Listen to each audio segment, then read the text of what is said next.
Oke. Bismillah, assalamualaikum warahmatullahi wabarakatuh. Jadi hari ini saya akan membawakan materi diniyah untuk kalian semua. Tapi sebelum itu, marilah kita berdoa untuk orang tua kita. Oke, berdoa mulai.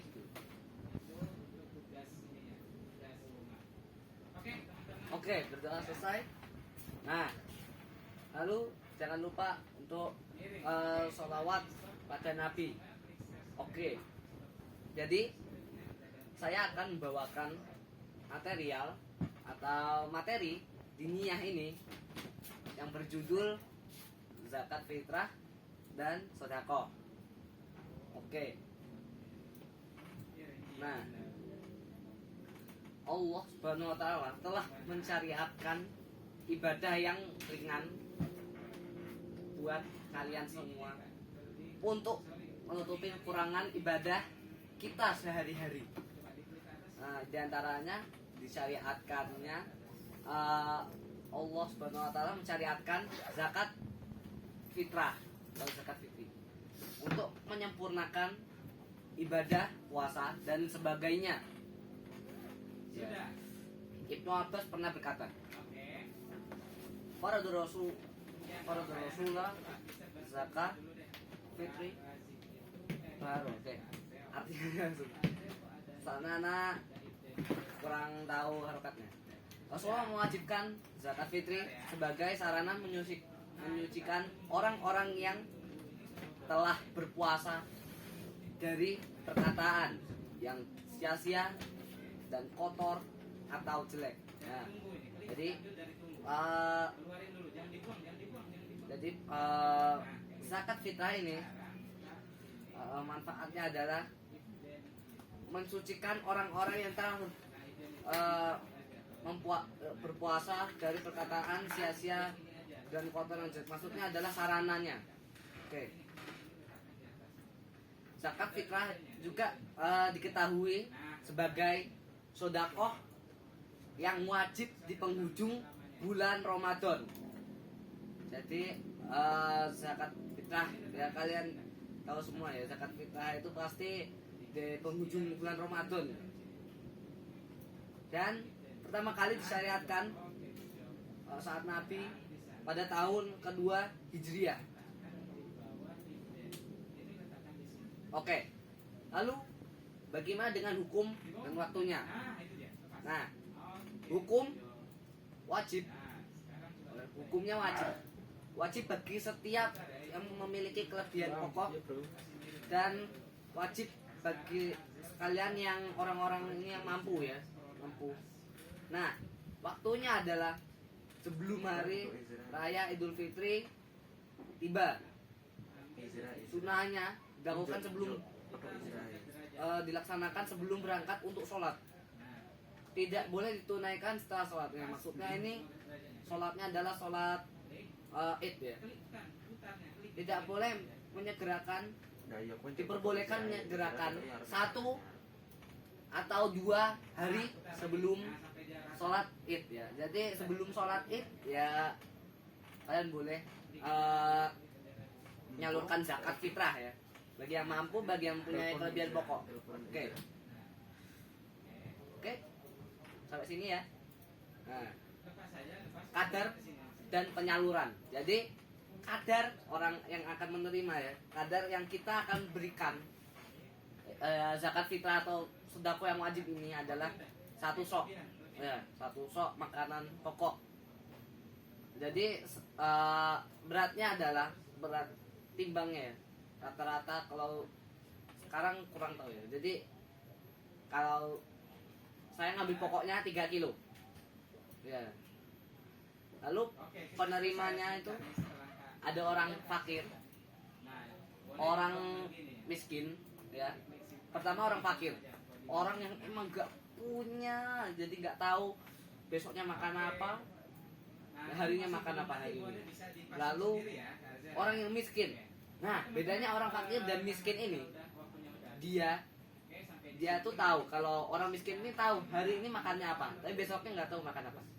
Ya, kalau yang fakir ini nggak tahu hari ini makan apa, besoknya juga nggak tahu makan apa.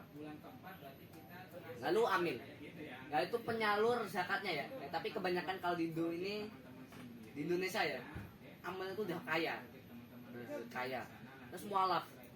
Nah, kenapa mualaf? Jadi manfaatnya adalah untuk menyenangkan hati-hati orang yang baru masuk Islam atau mualaf ini. Jadi mereka semakin tertarik dengan Islam. Yaitu rikob atau budak. Budak juga berhak untuk menerima zakat.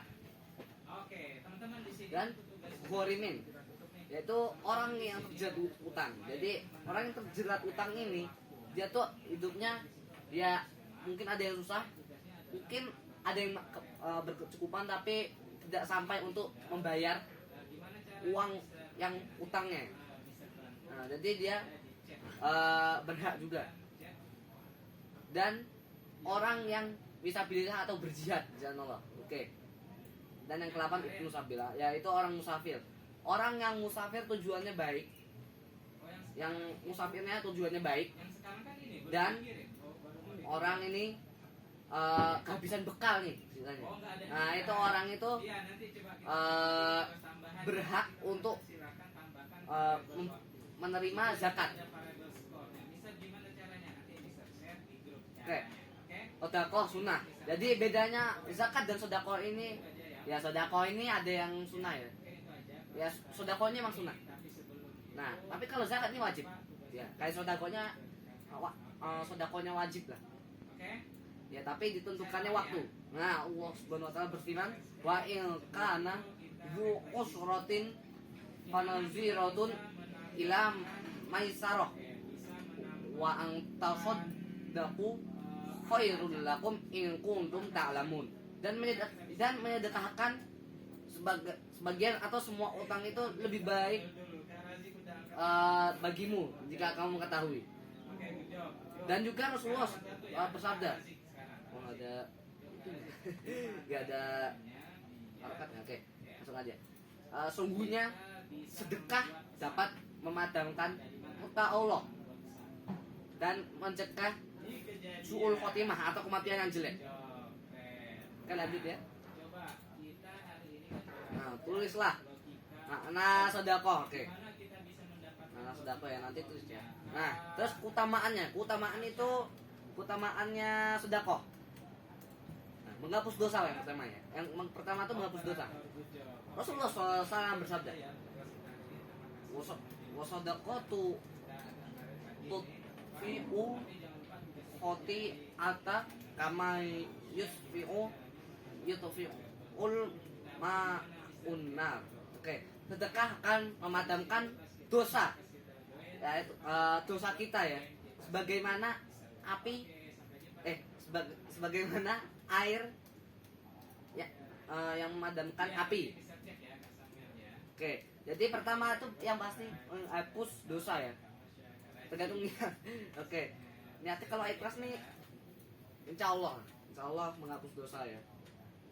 Mungkin kalau yang ada yang riya nih kurang tahu ya, Allah alam ya. Jadi yang kedua adalah sebagai nawangan, yaitu kulum ri'i fi zilli sadaqatihi hatta yufsala bainan nas. Setiap orang berada dalam naungan sedekahnya hingga diputuskan perkara di antara manusia. Oke, yang kedua adalah naungan. Oke. Yang ketiga, mendapat doa malaikat. Saya akan menjelaskan artinya. Oke. Tak ada suatu hari pun seorang hamba berada di dalamnya kecuali ada 2 malaikat yang akan turun. Oke, jadi ada 2 malaikat, di antaranya ada berdoa, "Ya Allah, berikanlah ganti bagi orang yang berinfak." Yang lainnya dan malaikat yang lainnya berdoa, "Ya Allah, berikanlah kehancuran bagi orang yang menahan infak." Jadi ada yang mendoakan kebaikan untuk kita, malaikat mendoakan kebaikan dari kita ya yang berinfak, dan ada juga malaikat yang berdoa untuk kita bagi yang menahan infak atau doa keburukan.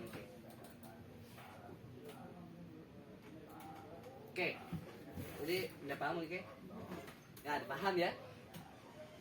Nah, lalu adab-adab. Yang pertama adalah ikhlas. Sedekah itu tidak ada apa-apanya kalau nggak ikhlas. Oke? Taunya sudah sedekah. Tapi dikasih tahu sama orang oh ini.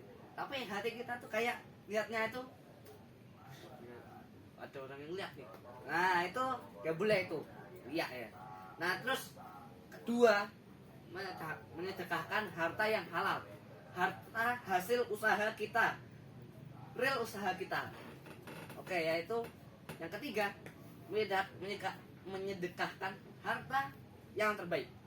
Yaitu harta yang dimana harta itu emang harta kita. Oke. Harta yang paling baik, harta yang paling berguna untuk orang yang menerimanya. Yaitu banyak lah. 4, menyembunyikan sedekah. Nah, menyembunyikan sedekah itu karena kenapa?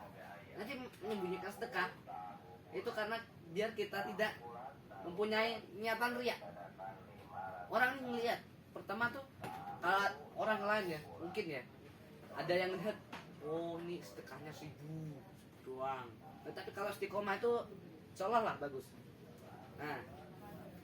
Nah, ada orang yang menyedekahkan 100.000, terus orang lihat, sedekahnya 100.000. Nah, itu nggak boleh karena kenapa? Jadi itu namanya riya. Yang kelima adalah tidak meremehkan sedekah yang kecil. Nah, kecil-kecilnya sedekah. Tapi kalau kita istiqomah, Allah akan menerima yang istiqomah daripada kita memberikan yang besar tapi kita nggak pernah istiqomah.